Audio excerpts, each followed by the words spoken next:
I'm Megan Rosenthal. And I'm Alexis Lee, and this is the Mayo Lab podcast.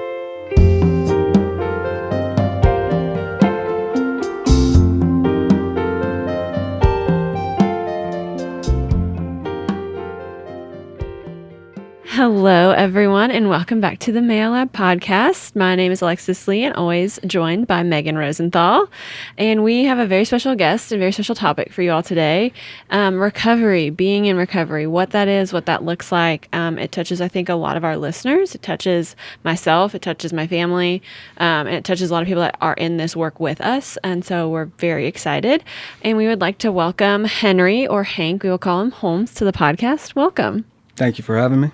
Will you tell us a little bit about yourself, your background, kind of how you got into this work and your story a little bit? As much little as you'd like. I know it's a loaded question. All right. I'm originally from Amory, Mississippi. Mm-hmm. I graduated from Ole Miss in, I don't remember when, 2003, with bachelor's in criminal justice and in psychology. At that point in time, I was planning on going into the FBI, but I was one of those people who were in school for criminal justice when 9/11 happened, and it switched up the ball game for everybody. Yeah. So I was told that I needed to go to law school if I ever planned on getting in the FBI.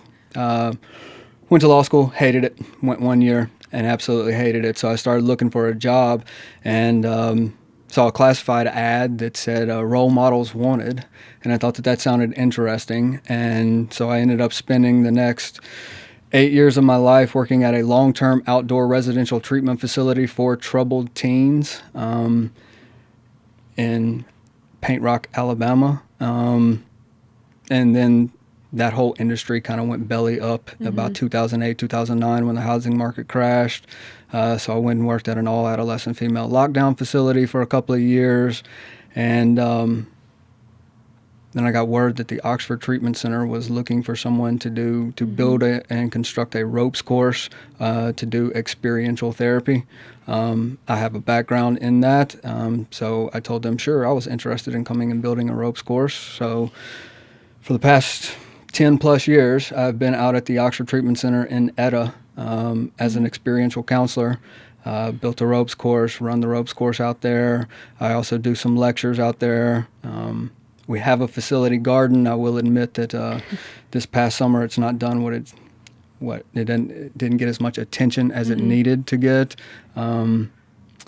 But we also used to do camping, kayaking, paddle boarding. So for the past 10 plus years, that's where I've been working in this field.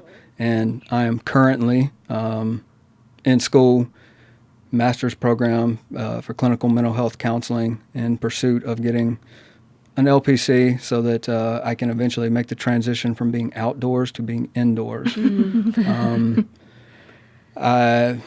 After working at Paint Rock Valley with those adolescents, I loved it, and I came to realize that the reason that I loved it so much was I was a troubled teen and probably needed to have been at some place like Paint Rock Valley, but resources, funding, and my parents didn't know about it, so I didn't go to that type of place, but I really enjoyed helping those kids there.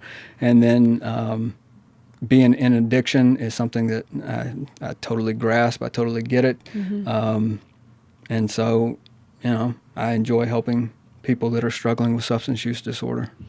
I love that, and we're going to get into the experiential therapy because I love talking about that. But before we dig in and really get into it, can you talk about what being in recovery means? And kind of, I know I'm in recovery, and I know I get a lot of questions, a lot of people, what does it mean to be sober versus in recovery also? And I'm sure you get. All right. There's not a short answer to this. There's not. Right. That's why we're here. There's not a short answer to this. I find it easier to look at it from medical terminology, all right? Like if you were to go have surgery, you go have outpatient surgery, inpatient surgery. Whenever you wake up from surgery, you're in a room that is called the recovery room, all right?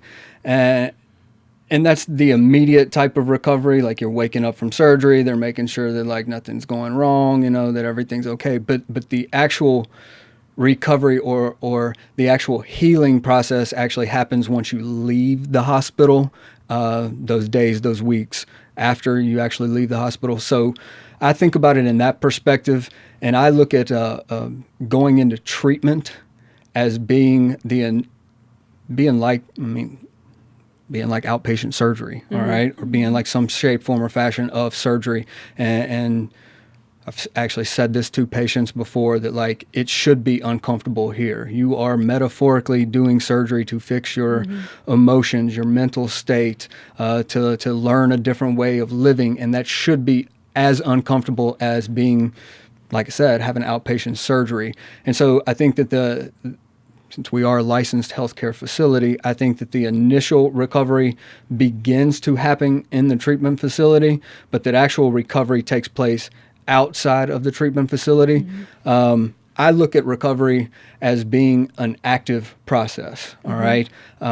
Like what you just alluded to, what's the difference in being in recovery and being sober? Well, to me, sobriety is part of the recovery process, but it's not the only part of the recovery process.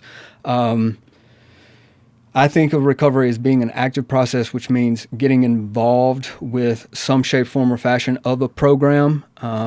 Obviously, people know about AA and NA, but those are not the only recovery programs. I mean, if AA and NA is not your jam, there's all sorts of other recovery programs, whether it be Celebrate Recovery, Refuge Recovery, Darma Recovery, Smart Recovery.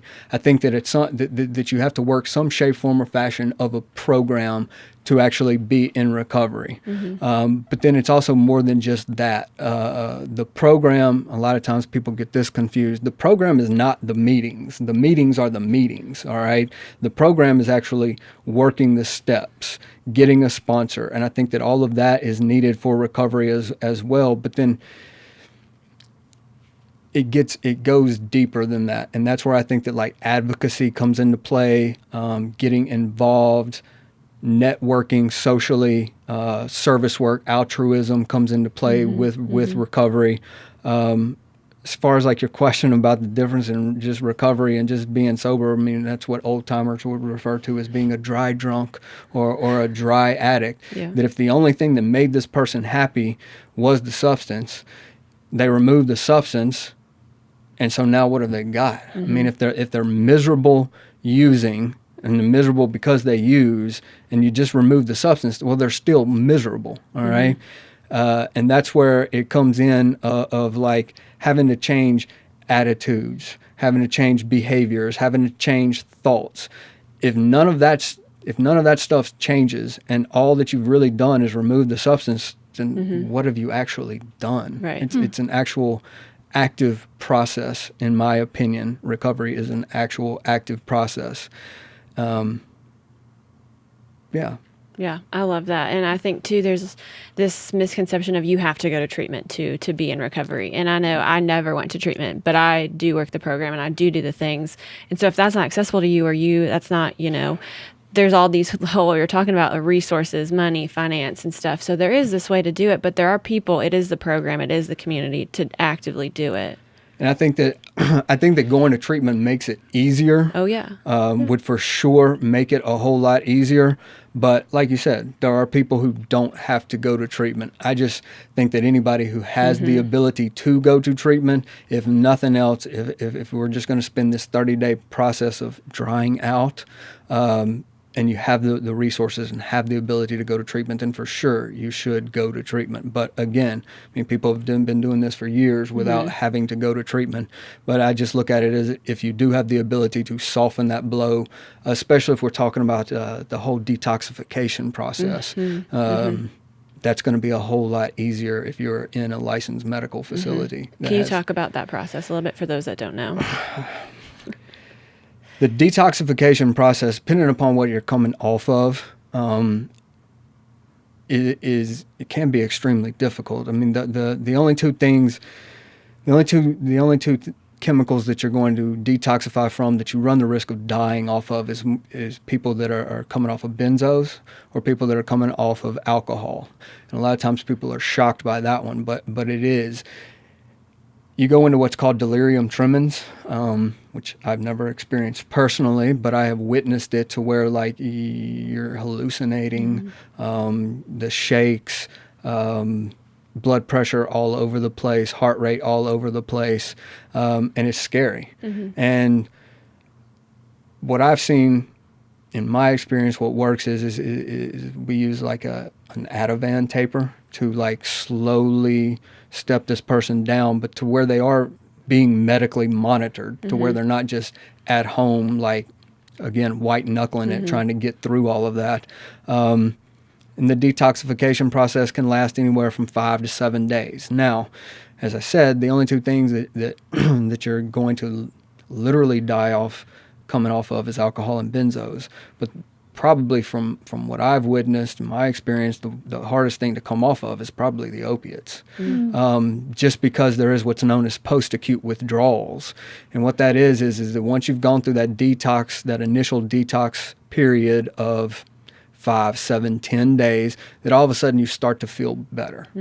And what I've witnessed is that somewhere, I just always say, somewhere between day 16 and day 23, you're going to go into post-acute withdrawals, and then you're going to feel worse than you ever felt when you were initially coming off of the opiates. And during that post-acute withdrawal, that day 16 to 23, it best resembles like a really bad flu, where nose is running, where they've got fever, where heart rate's all over the place.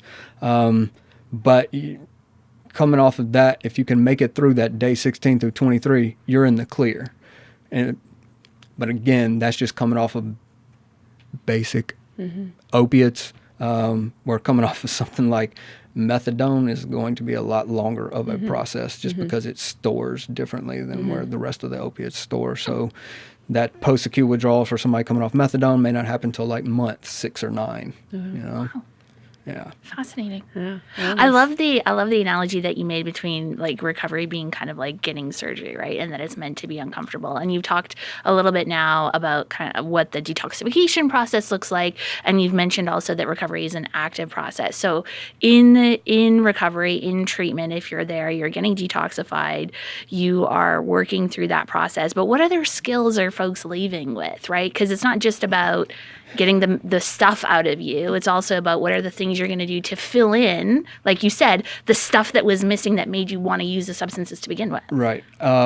We provide psychoeducation, learning about addiction, learning about the disease of addiction. But then there's also, and this is kind of where the experiential aspect of it comes into play. And in my opinion, what sets the Oxford Treatment Center apart is that we do utilize so much experiential therapy in hopes of giving people ideas for things that they can use for coping skills.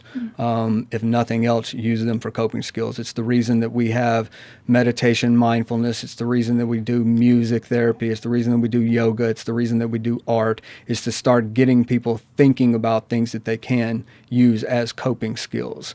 As far as like as other skills learn or they go over, we have a group that's literally called Life Skills. I'm not sure what they do in there on a week-to-week basis, but I know that some of the stuff that's been discussed before is like things that we kind of like take for granted, like making a budget, learning how to cook, like being able to manage your money, being able to manage your time. And then we also have case management and for people who need to find a job, you know. And I think that in some of those life skills groups, and maybe they talk about resume building, maybe they talk about being able to write a resume, what it looks like to dress the part, you know, for job interviews. And so I think that all of that gets discussed. And what's interesting to me about, and where my mind initially went whenever you asked that question is that, you know, drug rehab, all right? Rehab means rehabilitation.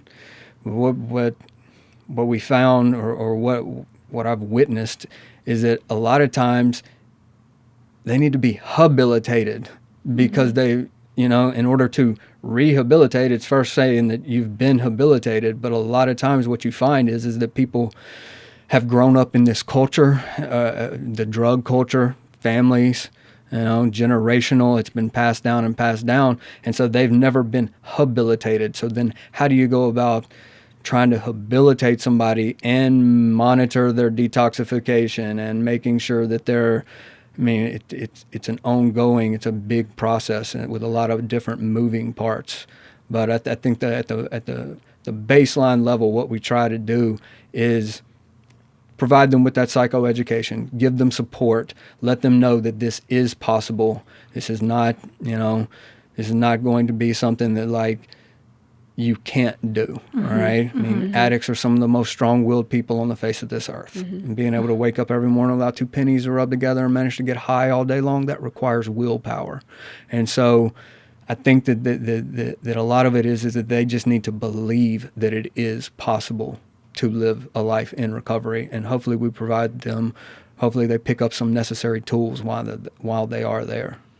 I think that's a brilliant observation about how complicated the recovery process is for a lot of folks, right? Your idea that they need to be habilitated first implies and points out that these folks were struggling well before they ended up at your doorstep, right? They were in a position and they had, for whatever reason, lacked the skills, lacked the support, lacked the experience, lacked the opportunity to do some of the things that maybe other folks in other circumstances take for granted, right? Having a family where, mom or dad or some combination thereof are at home, you get meals every night, you get, you don't get exposed to the drug culture, you don't get exposed to all of those different things as a young person. And I think it's really, it's a great observation to point out that this is not what everyone's life is. Right. The use and abuse of substances is just a sign and a symptom of a larger problem, whatever that larger problem is, whether that be anxiety, depression, OCD, post-traumatic stress, trauma. That has to be addressed. In my opinion,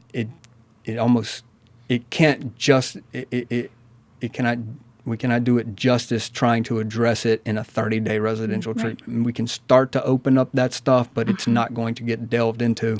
And I think that goes along with part of the recovery process is finding a counselor, finding somebody that you can open up to talk about the stressors, to talk about the trauma, to talk about whatever it is that has kept you going back to the substance time and time again, because it's just there's a much larger issue at play, and that all that you've been doing, the way that I've heard it explained best is that you've got this infection that's been growing inside of you, and it has progressively continued to get worse. Despite you thinking that it's getting better, it is progressively getting worse, and that all that you've really been doing about this infection is putting a little triple antibiotic ointment on it, covering up with a Band-Aid, hoping, wishing, praying that it'll get better despite the evidence that it's getting worse. But to truly get rid of this infection, you have to metaphorically do some surgery on yourself.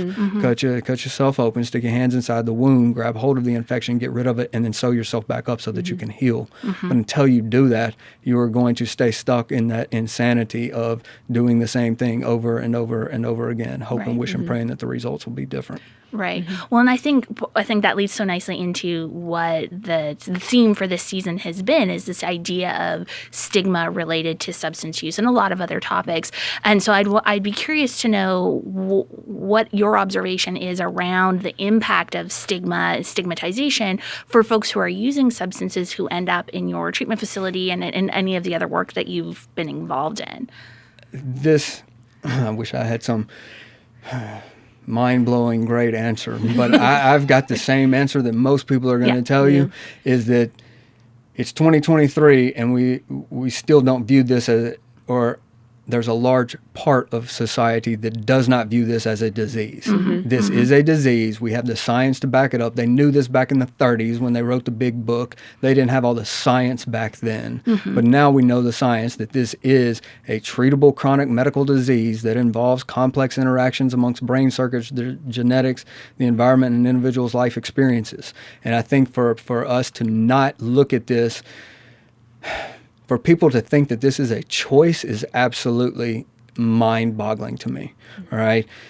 This is not a choice. I have asked over the course of time, one of my lectures that I do on the Hijack Brain, I asked the question, would anybody in this room choose to be an addict? And I can tell you that 0.0 times has anybody said that they would choose to be an addict, all right? Nobody chooses to be an addict.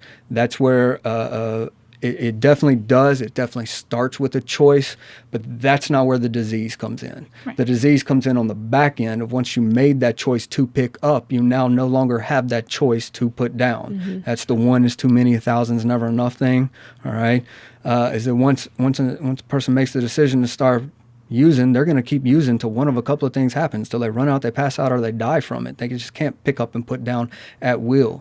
And so I think one of the biggest stigmas is that they're choosing to be this way. And it's like, no, nobody chooses to run their life into the ground, obliterating themselves and all the people that are closest to them, the people that love and care about them the most. Nobody chooses to do that. Let me just see how bad I can mess my life up. Like that, it's not. And I think that stigma of we're in 2023 and we've still got people who still are walking around in denial that this is a disease is really stigmatizing. It's really stigmatizing to the patients whenever their families tell them something to the effect of, if you had more willpower, you could stop. If you wanted to, you could just stop. If, the moral failings, if you just had better morals, that you would be able to stop. And it's much more, it's so much deeper than that. And it's interesting to me that we stigmatize this disease, but why do we view it any differently than we would diabetes or heart disease or celiac disease, like why? And I guess because we think that it starts with that choice, and so they're choosing to be this way.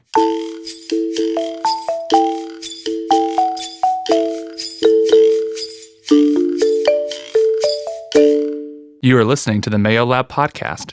For more information and resources, visit themayolab.com. Now, back to the episode.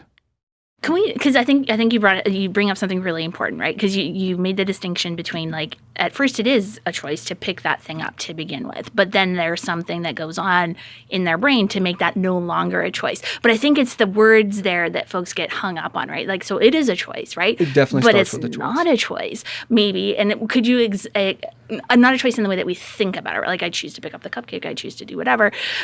Can you talk to us a little bit about that choice in relation to, as you've already covered, the fact that for many of these people, this is a choice to treat something else that's going on, not a choice to simply get high? Right. I think that it could be argued that it is a disease of choice, and that it takes your ability to choose away. Because the use and abuse of substances raises the dopamine levels so high that they choose to ignore the consequences that are blatantly staring them in their face, and despite the fact that all these consequences are there, they continue to go back to that. I know that in the spring, y'all are getting into the whole brain aspect of it. All right.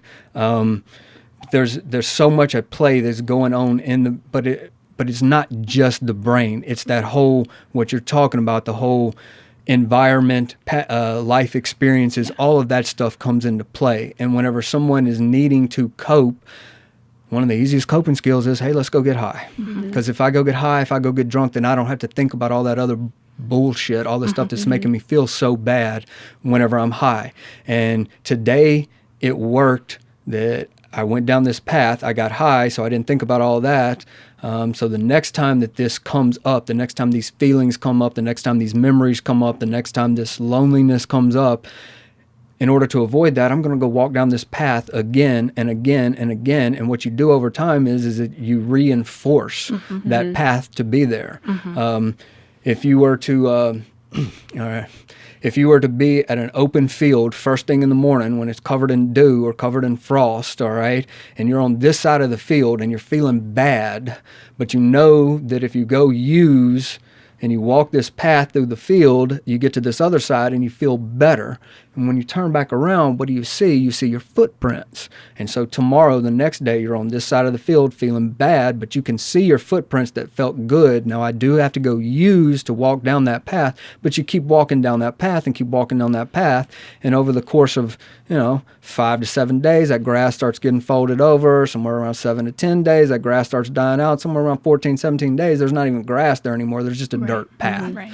And I know that this dirt path is going to work every single time to help me go from feeling bad to feeling good. I'm not going to try something new. I'm not going to walk a different path because there may be snakes over there. There may be bugs over there. We'll go real Mississippi. There may be stickers over there. All right.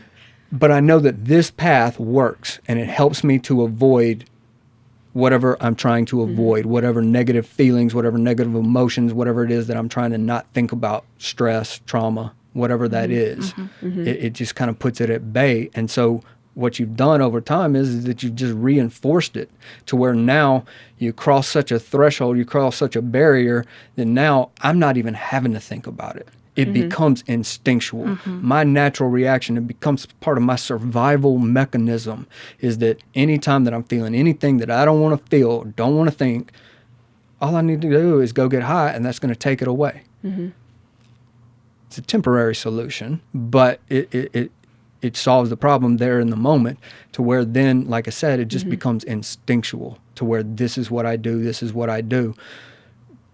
Damn the consequences, damn everything else that's going on that's being wrecked by this, because the fact of the matter is the more the consequences stack up, the more I want to go get high to avoid thinking about all those consequences, to avoid the fact that, I am hurting my family, my grandmother's crying, like to avoid all of that stuff.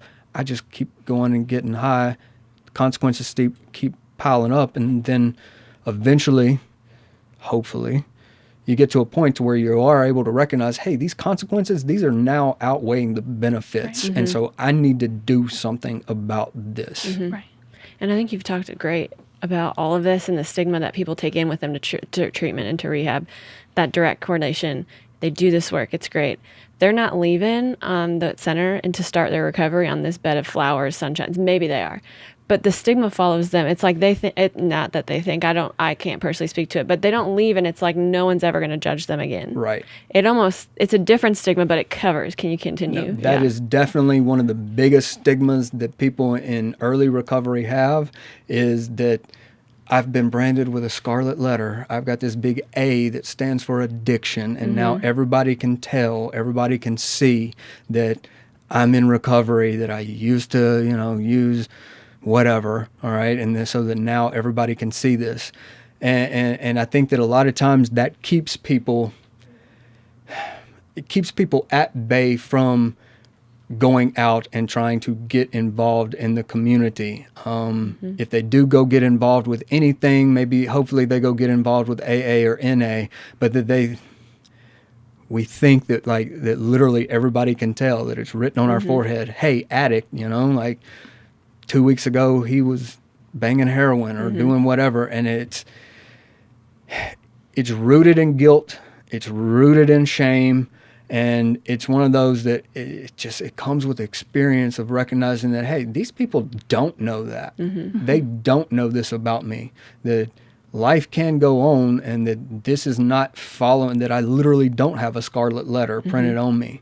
That I can go meet people, and I don't have to first identify by, what my DOC, what my drug of choice is. Because I think that for so long, all of our acquaintances when we're in active addiction is, hey man, you got this, hey man, you got that. And so we start to associate with people that are on that same pathway. And so those are the only people that we know. And so that we think that that's what everything revolves around. And whenever so much guilt and shame comes into play, one of the big things that I see people in early recovery do is that they just think that they need to sit at home and sit on their hands, and just, if I'm going to leave the house, I'm only going to a meeting. And that's not changing anything. Yeah. That's not changing anything. That's where getting involved, finding something that you like to do, some outlet. If 16 hours of your day used to be spent nodding out on heroin, you got to find something else to occupy those other 16 hours. Because the mental obsession is going to eventually lead you back to using. Addiction is definitely a form of OCD, the obsession and then the compulsion that follows it. And so it's about being able to venture out. But yeah, addicts carry around a huge stigma of shame and guilt, and thinking that everybody can see that they're in recovery. Yeah. And I know my first year, I didn't talk about it. I didn't tell people. I wasn't out there. And now that I have, so many more people than you realize. And I've met some of the best friends in those rooms. They don't tell your secrets. They're not going to share your stuff. Like, they are going to be there for you when you call at any time of the day. And like that community, it almost has like empowered me more in all my other relationships, in my job, in just life, my family, to be able to be like, hey, no, like I have these skills, like you said, determined and all these other things that maybe came with my addiction, but it makes me a heck of a good friend and a good worker. Yeah, it's liberating to get that out there. The oldest sayings in AA is, your secrets keep you sick, But it's also one of those things that, like, when everything's out there, then nobody can use anything against you, because I've put it all out there. It's all out there. Like, what are you going to use against me? When all my secrets have come to light, like naming the monster steals some of its power, exposing everything to light, the light actually, like, takes some of that away. And so it's liberating. And I like the fact that you brought in that, like, maybe not, maybe there was a bunch of negative stuff that occurred that came from my drug use, but hey, there's a lot of good things that I learned from being in that, from being there as well. Determination, willpower, being able to persevere, determination, there's a lot of good things that do come from it. I want to dig in a little bit and switch from the individual kind of to the families.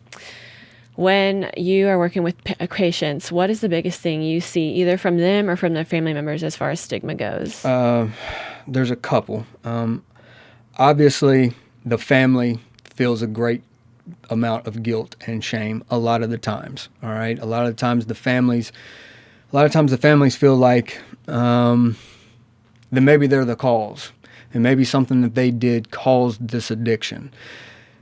One of the things that it gets said in Al-Anon and Nar-Anon is you didn't cause the addiction and you can't cure the addiction, all right?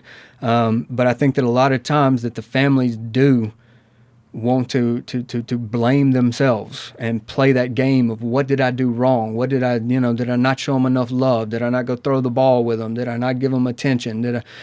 And to just understand that, like, you weren't the cause of that. You just weren't. This was a train that was derailed. It was a runaway train going down the tracks, and you're not what caused it to get to become runaway. I think that the other thing that happens with families is that they do want to keep it a secret, and that they do want to keep it in, and that, hey, we're not going to go seek help. Like, make no mistake, addiction is a family disease, all right? It doesn't just affect the substance user. It affects everybody that is in their family and everybody that's around them. And so that's where the families need to vent, need to get it out, need to talk about how difficult it's been to live with somebody who has been in substance use. And that's where resources such as Al-Anon and Nar-Anon come into play, or finding some shape, form, or fashion of a support group for the family. The other thing that kind of is the opposite of that, as far as like families wanting to keep it secrets, is what I was saying earlier, is that a lot of times this addiction gets passed down from generation to generation, and this is what we do. This is just, it's Tuesday, let's go get high. And that's what has become normal for that family. And so that secret's got to get exposed as well. And in the case of the individual needing to get away from the family, maybe in that instance that they do. But I think that a lot of times with the families, they're feeling so much guilt, they're feeling so much shame, they're thinking that they are the ones that have failed. And they just need to recognize, like I said, they didn't cause it and they can't cure it. I love Zach Clark, when we had season 1, talked about, like, when the patient goes into treatment, so should the family. So should the family. And it's so true, because it's like that web effect of one person takes down, a family, the family takes down their people around them, and it can spread like wildfire. One of the coolest things that I've seen is whenever I did work with troubled teens, is those kids were there for an undetermined amount of time. We said that in general the program was 12 to 18 months, but the longest I ever saw a kid there was like 26 months. There, they had a family program that went right along with, and the family had a stage system that they were trying to work, just like the kid had a stage system that they were trying to work. And that's one of the most creative tools that I've seen.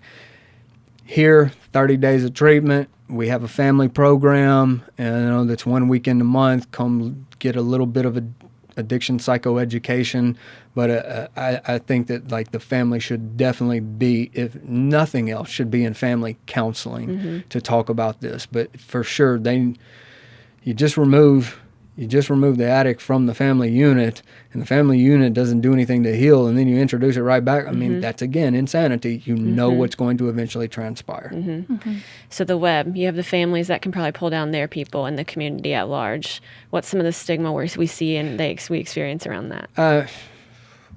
This gets right back into the whole not looking at it from the disease standpoint, is that as society at large does not, I mean, yes, it's 2023. Yes, stuff has been out. But I think that at large, people still view this as being a choice. The other society, the other society, community aspect of it that comes into play is is the simple fact that there aren't resources available to send people to treatment.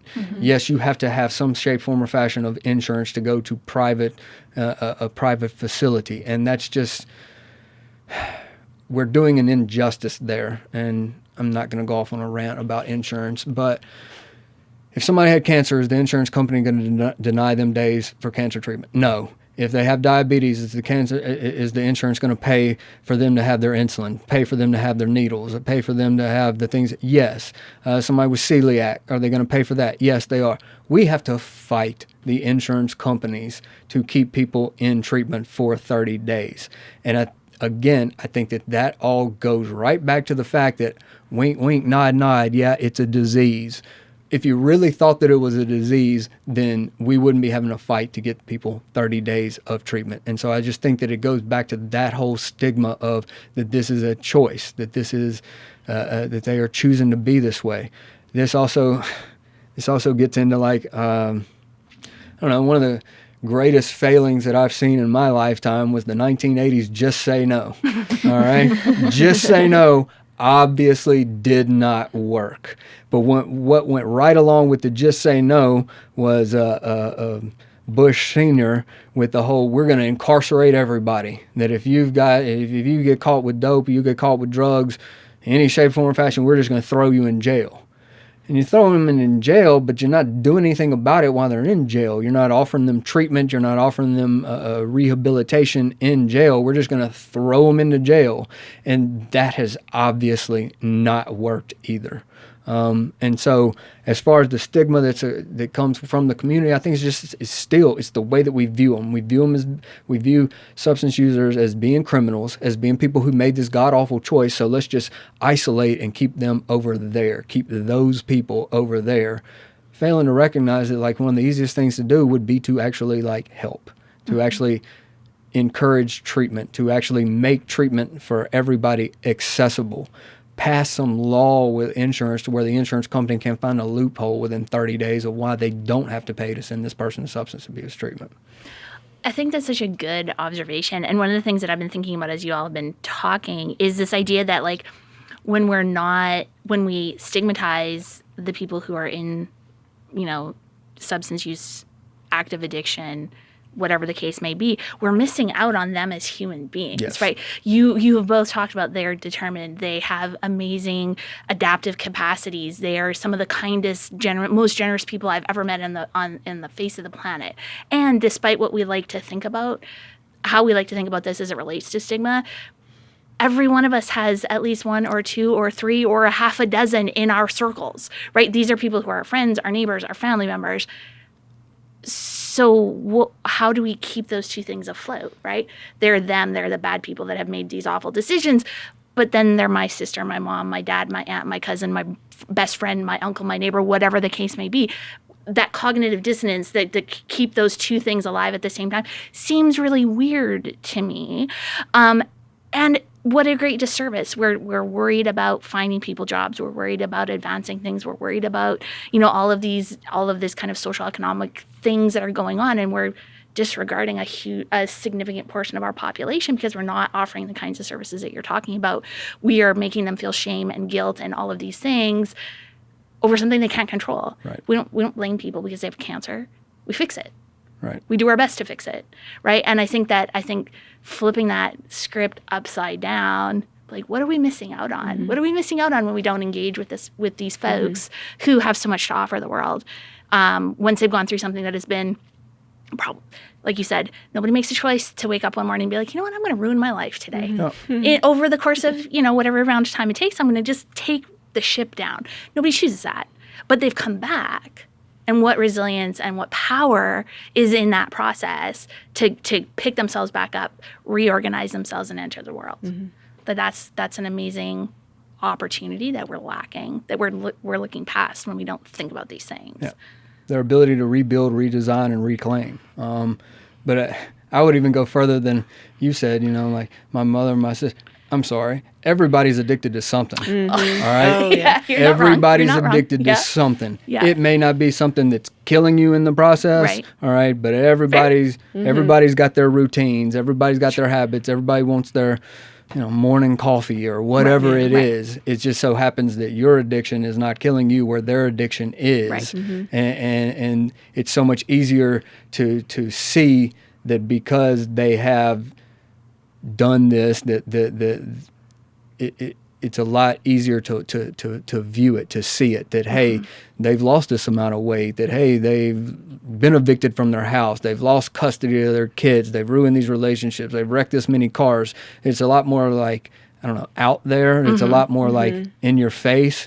But everybody's got some shape, form, or fashion that they have an addiction to something, whatever that is. Well, I did think about that earlier, and I didn't want to equivocate them thinking that might not be appropriate. But I think about, like, you this idea of when you were talking about kind of making the choice to walk across the dew field and then turning that into the grass bending down and then the dirt path because you walk it. So all of us have those. Like, every morning, if I don't do my routine, I throw my whole day off. That's human brains. Are driven by patterns, right? Driven because we're lazy creatures. We want the shortest route to whatever happiness or whatever satisfaction that we get from that. Right. That's a human failing. That's a human being existence issue. And like you said, for some folks, it just gets put on notice in a different kind of way than, like, my not having my coffee in the morning or my not whatever the case may be, right? Right. I mean, I'm sure you can find plenty of people around this town that will not put their phone down, or when they do put their phone down, it's like they shake. Right.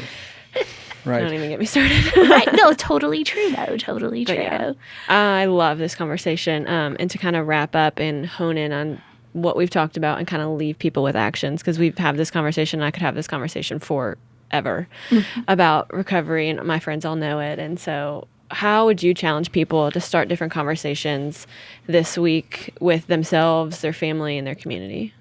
I'm going to go back to the experiential thing. Come on. All right. Not conversations. All right. This is the conversation, but actually do something. Yes. Actually go somewhere. Actually learn something.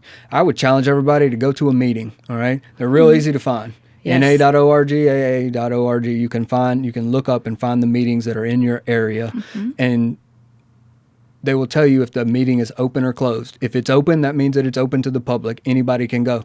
And just go in there and sit in that meeting and listen to what goes on. You don't have to share. You can just be a fly on the wall and observe, and you're going to see love. You're going to see harmony. You're going to see serenity.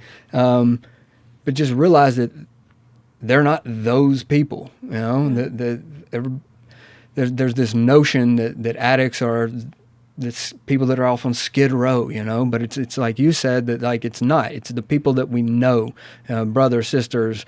But there's people that you probably know that you may not know that they struggle with addiction, but to just go and just humanize them. All right, see them for who they are as people, as opposed to whatever label you want to put it on. And then my other challenge is to find out about the disease and find out about the disease as far as addiction being a disease. Learn about that, because I think that starts to change people's way.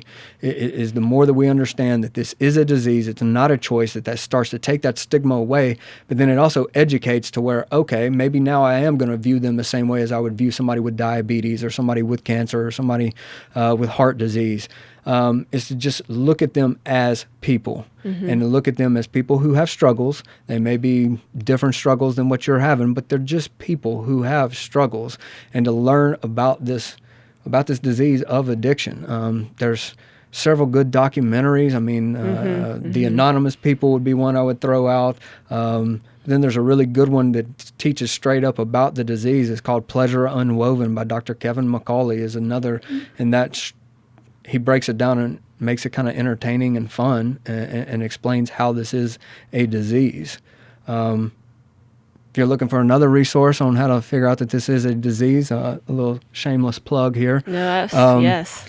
I will be doing part 1 of my 4-part Hijack Brain lecture series on September 28th. I think that's the right date, on a Thursday at 6 p.m. at, I think is it Bryant Hall? Bryant Hall. Bryant Hall, room 209. I promise it won't be boring. I can promise that. I do get animated, and the more people that are there that participate, the more animated and the more performance-oriented I get with it. But that it won't be boring.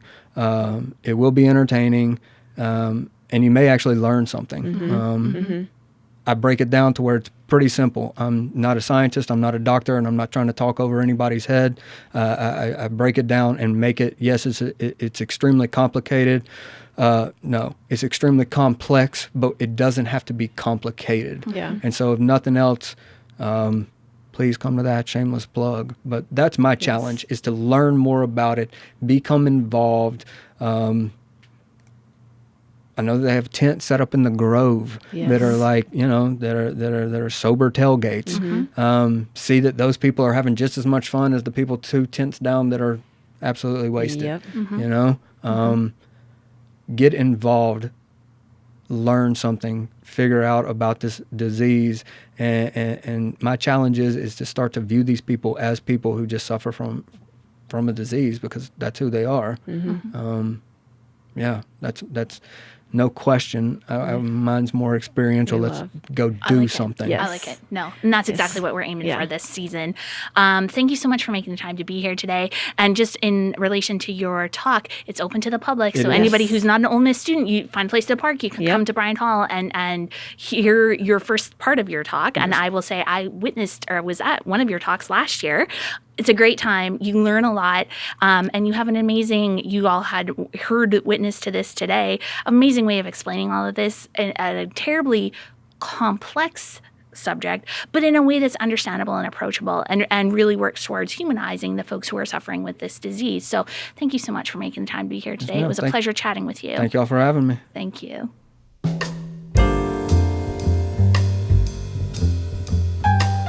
Thank you for joining us on this episode of the Mayo Lab podcast. The Mayo Lab podcast is produced by Dr. Natasha Jeter, Dr. Megan Rosenthal, Alexis Lee, Slade Lewis, and Hannah Finch.